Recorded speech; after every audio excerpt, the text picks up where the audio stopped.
parties to the Treaty on the the Treaty on the Prohibition of Nuclear Weapons, and I will take them in that order. Before I talk about the meetings themselves, I'm going to just give a little bit of background on the treaties and the current issues connected to them. And then in the end, I might offer a few words about possibilities for civil society engagement. And I'll try to keep my introductory remarks here fairly brief to give us lots of time for questions and answers at the end. So turning first to the Treaty on the Non-Proliferation of Nuclear Weapons, or NPT. This treaty has been with us since it opened for signature in 1970. It was subsequently extended indefinitely in 1995. What makes it unique in the nuclear disarmament field is that it has nearly universal membership, and its membership includes the permanent members of the Security Council, which are referred to as the nuclear weapon states in the context of that treaty. When we talk about the issues that fall under the ambit of the treaty, nowadays we split it in, we talk about the three pillars of the treaty. Those three pillars are disarmament, non-proliferation, and the peaceful uses of nuclear energy. So under disarmament, it's important to recall that this treaty contains the only legally binding commitment to nuclear disarmament that the nuclear weapon states have agreed to, and that's in Article 6 of the treaty.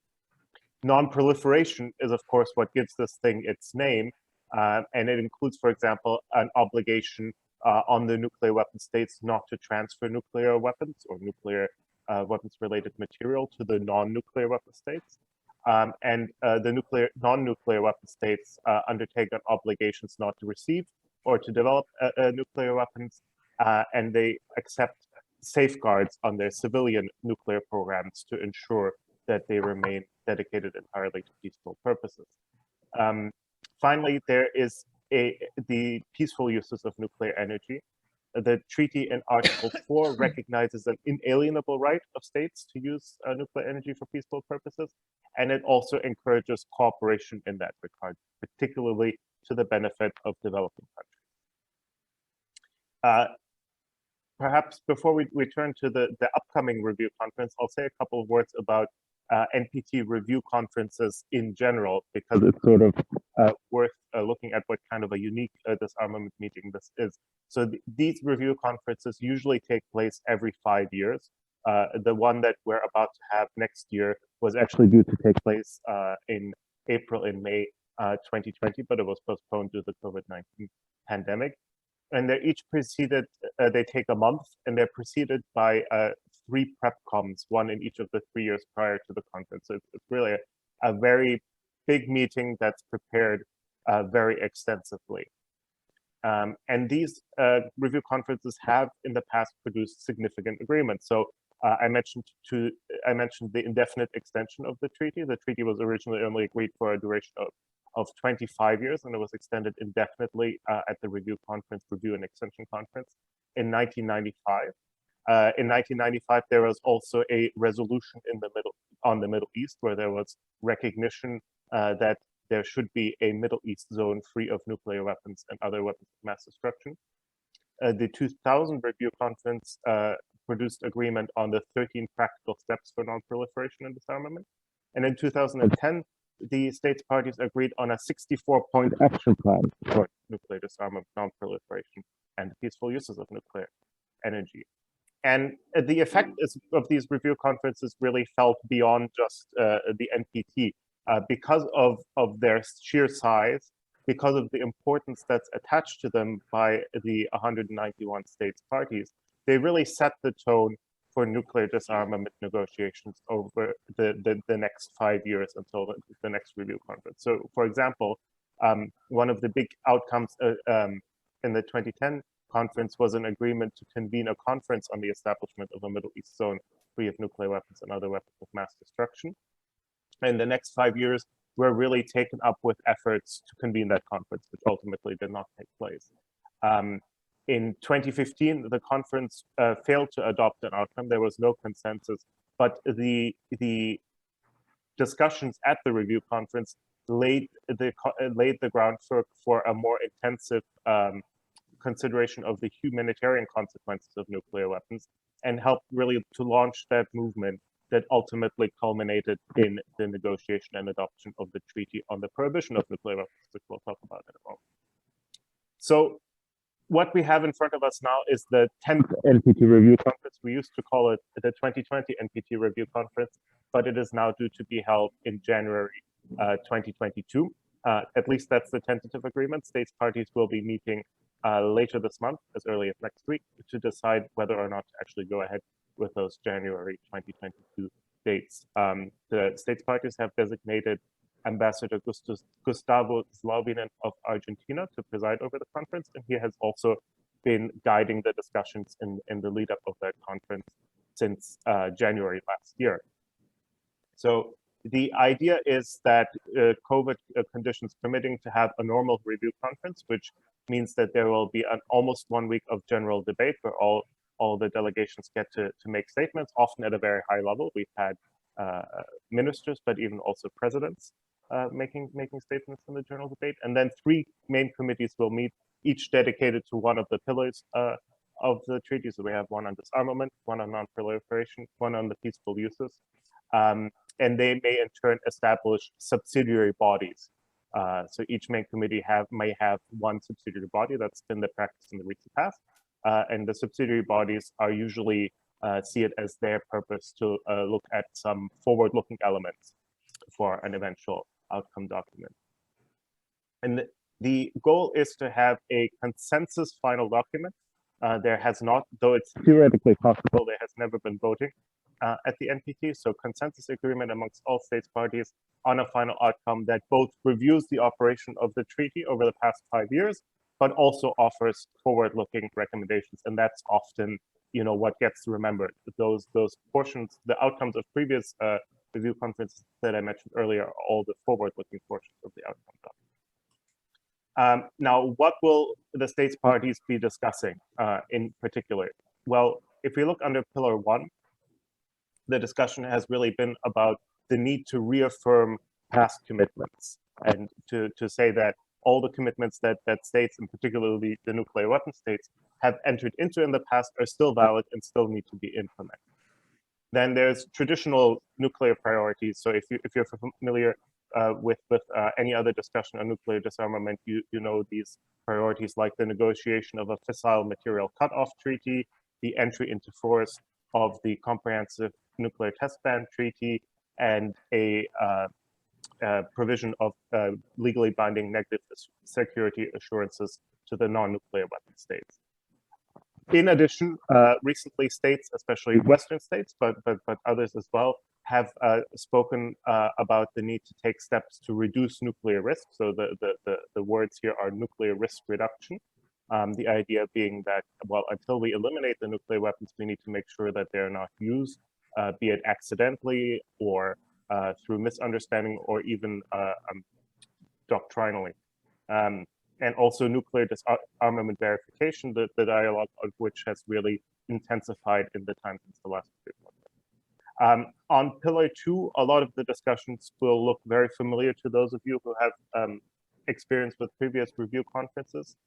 There continues to be a hot debate on the additional protocol, with some states saying that this is now the non-proliferation safeguard standards, and others saying that, well, it's really a voluntary instrument and it's up to each state to decide whether or not to enter into it. And I don't think there's any expectation that much progress will be made on this question. Then there's still the question of the Middle East zone that I mentioned before. And interesting this year is that the General Assembly has convened a separate process on this. So there has been a conference on the establishment of a Middle East zone free of nuclear weapons and other weapons of mass destruction that took place in 2019, convened by the General Assembly. There will be a second session of that conference this November. So there's a little bit of a question of, well, how does this relate to the commitments made in the context of the NPT, and what's the relationship between those two things? And of course, states parties will be paying attention to the non-proliferation crises that you will have seen in the news, particularly related to the JCPOA, otherwise known as the Iran nuclear deal, and the denuclearization of the Korean Peninsula. Our current president-designate has also had an increased focus on Pillar 3, which is usually the least contentious, the least divisive of the three pillars. And he has focused especially on how non-power applications of nuclear energy, so for example, the use of nuclear science in fighting cancer, in preserving cultural heritage, and things of that nature, can be used, and can be used especially to support the goals of the United Nations on sustainable development. And then there's also sort of a traditional discussion about export controls and how that relates to the inalienable right that sort of plays up again every 5 years. And we in the Secretariat support these UN Secretariat support, together with the IAEA, the Review Conference. Together with the IAEA, we've formed the quasi-secretariat of the Review Conference, and we've also been helping the President-designate prepare for that conference and helping him both with his substantive consultations and those related to logistics and organization, which in these COVID times is more contentious than it usually is. I'll now turn to the Treaty on the Prohibition of Nuclear Weapons. So again, before getting into the upcoming meeting, a couple of words of background on the treaty itself. So the TPNW comprehensively bans all nuclear weapons-related activity, including the use, threat of use, testing, production, and stockpiling of nuclear weapons for its states parties. It was negotiated at a United Nations conference in 2017. And like I said before, it's sort of the product of this more intensive consideration of the humanitarian consequences of nuclear weapons that arose from the 2015 Npt Review Conference. And its proponents see it really as one of these humanitarian disarmament treaties like the Anti-Personnel Landmine Convention and the Convention on Cluster Munitions. So it entered into force earlier this year on the 22nd of January, and at that point it became binding international law for its states parties. At the moment, it has been ratified by 56 states and has been signed by 86. However, it's important to note that none of the states that currently possess nuclear weapons or any of their allies have either signed or ratified the treaty. The proponents of the treaty say that the first purpose of this treaty is to stigmatize nuclear weapons, and that any prohibition, any quest to eliminate a weapon of mass destruction has to start with its prohibition. According to the treaty, the first meeting of states parties is supposed to be held within a year of its entry into force, so that meaning normally by the end of January next year. But due to the COVID-19 pandemic, and also because of scheduling conflicts with the Npt Review Conference, which, as I just mentioned, is going to take place in January next year, hopefully, it was postponed, and it will in fact take place from the 22nd to the 24th of March at the United Nations office in Vienna. It will bring together certainly the 56 states parties, but also other states non-parties are invited to participate as observers. 7 have already confirmed their intention to do so, and we expect that number to grow by the time the conference takes place. The president-designate of this meeting is Ambassador Alexander Kment of Austria. Austria and Mr. Kment specifically have played a very key role in the negotiation of this treaty, so it's sort of a natural fit. Now, what will the substantive discussion at the meeting of states parties actually be about? Well, looking in the treaty, Article 8, Paragraph 1 sort of outlines in broad terms what is to be discussed at a meeting of states parties, and that includes mostly the implementation of the treaty and other measures related to the total elimination of nuclear weapons. There's also specific tasks reserved for the first meeting of states parties by the treaty itself. For example, the treaty has a mechanism whereby a nuclear-armed state can join the treaty and then disarm and then eliminate its nuclear arsenal. The deadline by which a state would have to eliminate its nuclear arsenal is to be decided upon by the first meeting of states parties. Similarly, the treaty provides a mechanism whereby states that have nuclear weapons stationed on their territory can join and then subsequently get rid of the nuclear weapons. And again, the deadline for that is to be set by the first meeting of states party. It also has to adopt its rules of procedure for other procedural paths. In addition, states parties have been talking about, taking a little bit broader view, because it's really a like-minded community of states that think about nuclear weapons through this humanitarian lens. So they have been talking about how to effectively address the consequences of humanitarian risks of nuclear weapons. Also, how to institutionalize scientific advice to make sure that the decisions that are taken at this meeting and at future meetings are based on sound scientific advice and not just political rambling. And also how to, also the national implementation. There's a requirement under the treaty that its provisions be implemented into domestic law by its states parties. There's also been discussion of what the states parties call the positive obligations, which means the obligations related to victims assistance, environmental remediation, and international cooperation related to provisions of the treaty. And finally, on universalization, which in the context of the TPNW should be understood to mean less, a quest to get all 193 states to sign up to this thing tomorrow, and more about just growing the membership of the treaty steadily through time. The United Nations Secretary General is the depository of the TPNW and is also tasked with convening its meetings of states parties. The Office of Disarmament Affairs, where I work, carries out on behalf of the Secretary General all non-depository functions. The depository function is sort of technical legal stuff that's dealt with our Office of Legal Affairs. We in the Office of Disarmament Affairs deal mostly with the meetings of states parties. We support the states parties and particularly the president-designate in the preparation of the first meeting of states parties. I saw in the chat just now somebody mentioning that the Holy See was one of the first states to ratify the TPNW. That's absolutely right. The Holy See took part in the negotiations, was one of the first to sign and to ratify.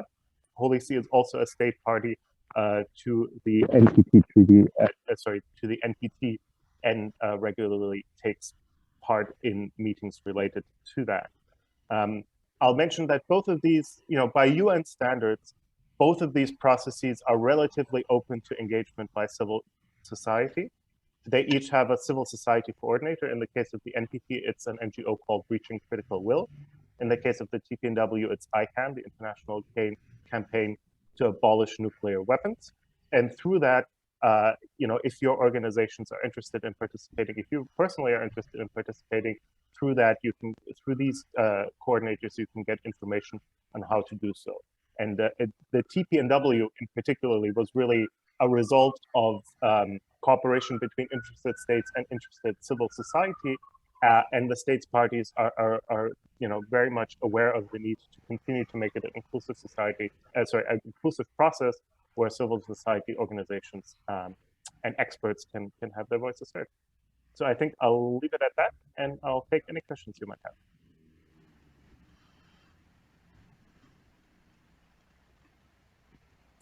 Thank you so much, Rene. That was a lot of what was, I can say for myself, new level of detail on this topic, and really helps to just get a foundation in it to begin to wrap our minds around what is really a whole set of, if I can use the phrase, UN legislation around this topic. And I invite anybody who might like to submit a question to raise your hand using the raise hand button under the reactions button to help alert me to your desire to ask.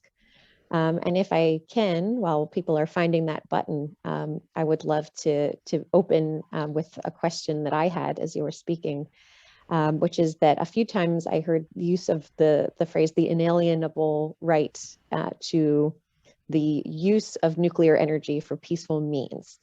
And that's being from the United States myself. When I hear inalienable rights, the things that come to mind for me are a little bit more basic, like life, liberty, and the pursuit of happiness.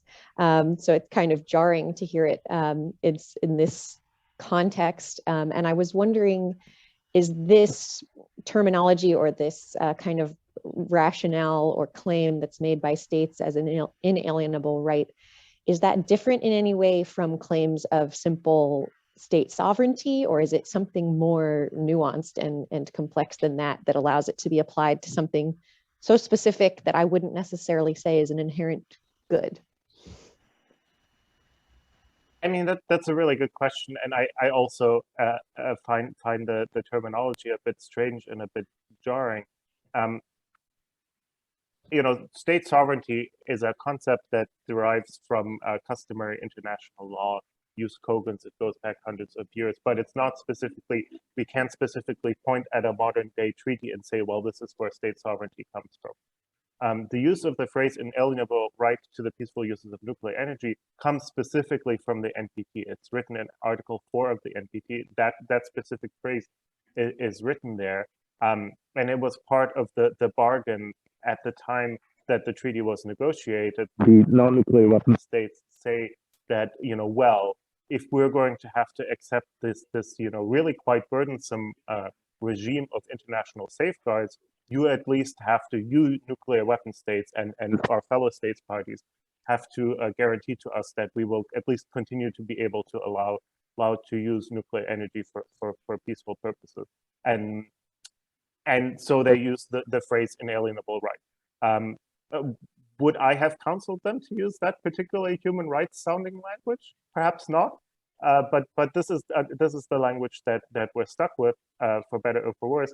And it also, you know, it sort of impacts a little bit how the world deals with these nuclear proliferation crises, because there's always a recognition that, well, you know, at the bottom, how, like, at the end of the day, however, you know, a state does have the right to the peaceful uses of nuclear energy. So we can try to regulate it. We can impose safeguards, of course, in accordance with the treaty. But you know, the Security Council has never, for example, said that Iran just can't have can't use nuclear energy. It can't have nuclear reactors.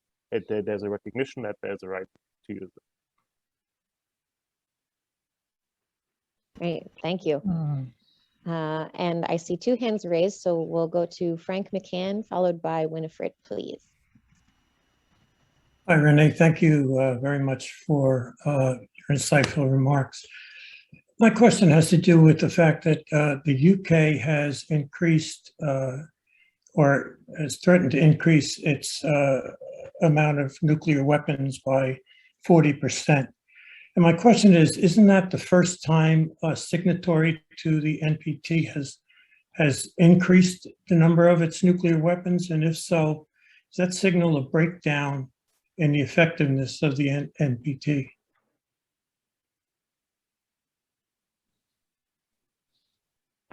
That's a good question. So I think, you know, on the very specific part about, is this the first time that a NPT state party has increased its stockpile, I think the answer is no, because, you know, the NPT has been in force since, I think, 1971. It was open for signature in 1970, and after that time, you know, the arms race in the Cold War was still ongoing, and the Russian Federation and the United States increased their nuclear arsenals into the 1980s. Also, the Chinese nuclear arsenal, China being a state party since the 90s, has continued to grow steadily.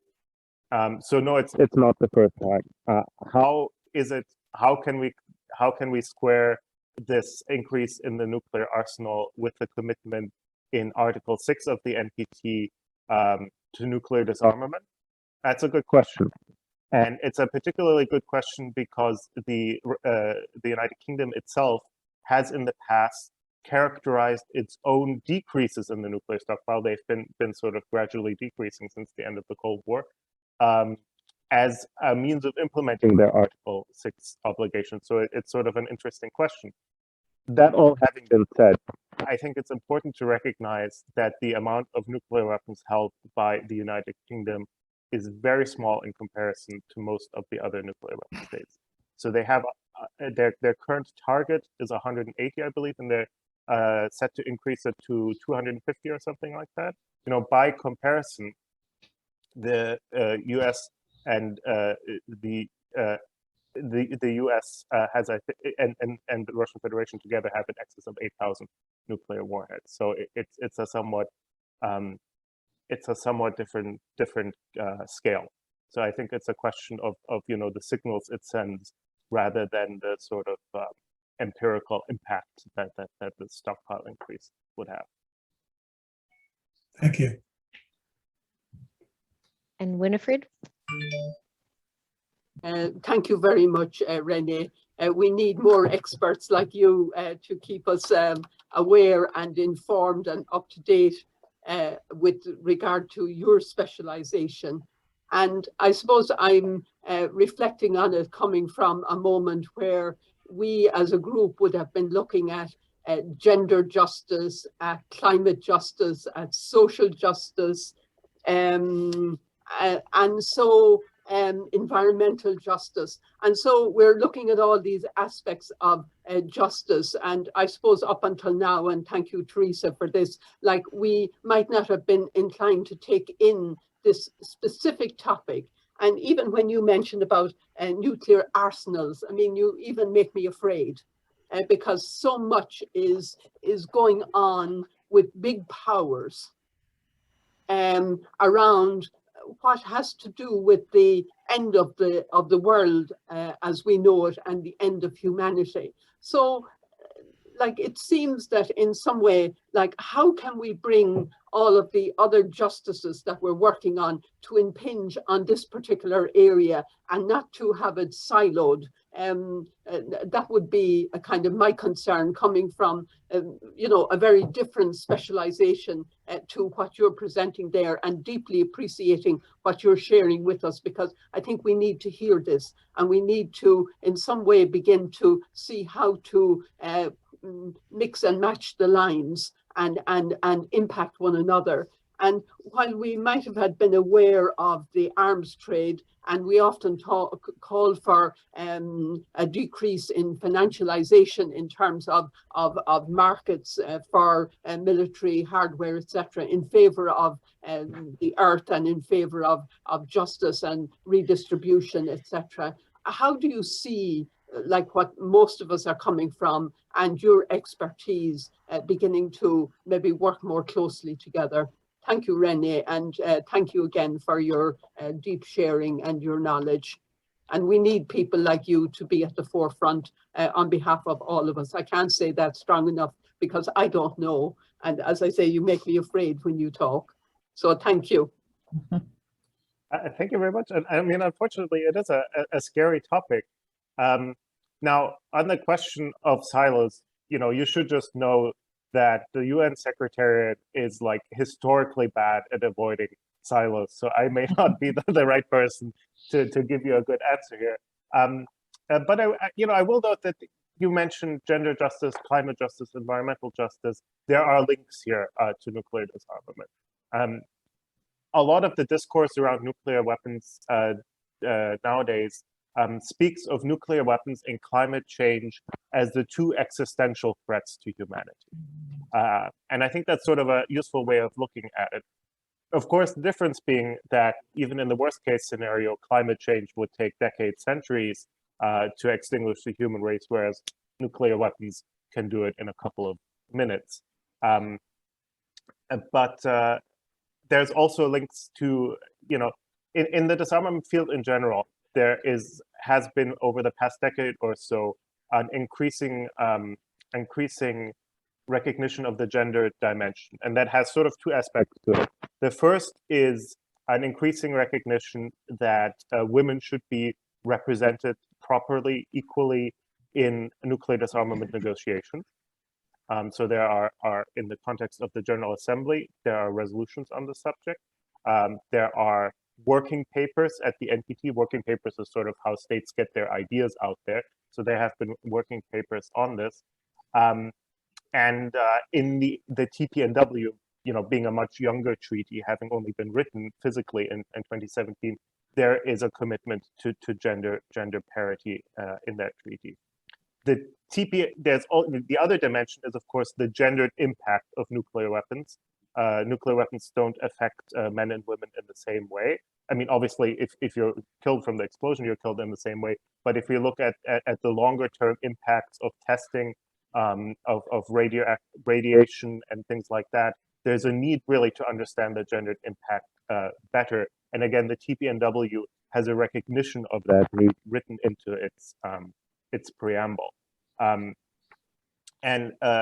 Sticking with the TPNW, I mentioned the positive obligations. Well, the treaty commits its states parties to offer effective assistance to victims of the use or testing of nuclear weapons, and also to environmental remediation, insofar as nuclear explosions took place on the territory of states parties. They are committed by ratifying the treaty to taking efforts to remediate the environmental impact to the extent possible. So, I would say a decade ago, these topics were all sort of looked at as very much separate from the nuclear issue. But I think nowadays there's a recognition that they're all interrelated.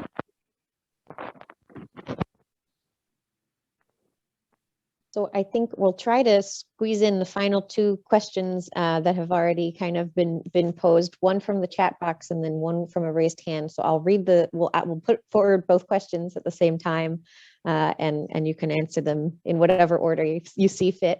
And from Daniel in the chat box, he asks, what does the treaty or any of the treaties say about the disposal of nuclear waste materials? And Teresa, would you like to ask your question as well?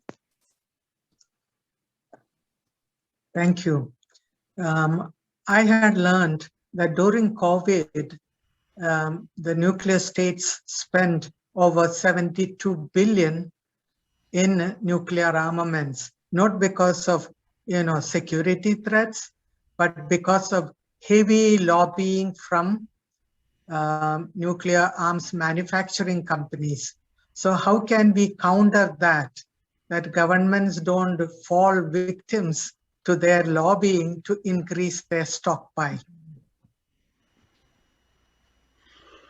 Thanks very much for those two questions. I will answer Danielle's question first because it's very simple. Neither of the two treaties I mentioned, neither the NPT nor the TPNW, specifically talk about nuclear waste being the waste from the peaceful uses of nuclear material. That is dealt with in the context of the IAEA, and I have to admit I'm really not a specialist on it. So there may be other international legal instruments on nuclear waste that I'm not aware of, but certainly the two big treaties don't specifically address it. On nuclear arms spending, first of all, a word of caution. Outside of the Western countries, being the US, France, and the United Kingdom, it's extremely hard to come by reliable numbers on spending on nuclear arsenals. So while we know it's a lot, like a lot, I would really any purportedly specific number that tries to tell you how much has been spent in the world on nuclear weapons, I would just be a little bit cautious and skeptical about. But it's a lot, that's understood. And yes, the spending continued, as far as we can tell, more or less unabated during the COVID-19 pandemic. All of the nuclear armed states, so the 5 nuclear weapon states under the NPT and the other ones, India, Pakistan, the Democratic People's Republic, and probably Israel, continue to modernize their nuclear arsenals. And while lobbying certainly plays a role in that, as it does in any government spending, I think all of the states would say to you, if asked, that they're undertaking this expenditure for national security reasons, that they feel that it is necessary for their national security to modernize their nuclear arsenals or even to expand it, to develop new types of delivery systems, for example. And how to stop that, it's a difficult question. I think, insofar as you are citizens of nuclear armed states that are democracies, you certainly have a vehicle there as a citizen. You have several ways as a citizen of making your voice heard through petitions, through protests, and ultimately at the ballot box. Internationally, I think it's important to delegitimize nuclear weapons and also to create an understanding by the nuclear armed states that while nuclear weapons exist and until we achieve the total elimination of nuclear weapons, their use should really be ring-fenced very, very tightly to make sure or to decrease the risks of their accidental use or their use by misunderstanding. So I mean, there's no simple answer to this, but I think as long as nuclear arsenals exist, nuclear armed states will spend money on them, and that is certainly one of the reasons for their total elimination. Thank you so much again, Mr. Holbach, for all of your time today and offering insights. I think you've really kind of rolled out a map for the area that is relatively unexplored for so many of us as advocates, and that provides a very useful potential starting point for reconsideration of how we might integrate at least an awareness of this topic into the way that we advocate in our other priority areas. So we're very grateful for your time and all of the expertise and wisdom that you've offered to us this morning. And we hope maybe we can have you again someday, as it seems we have so many questions and just not enough time to ask them all. So thank you again for being with us. We really appreciate what you've offered. It was my pleasure, and I'm happy to come back if you'll have me again. Great.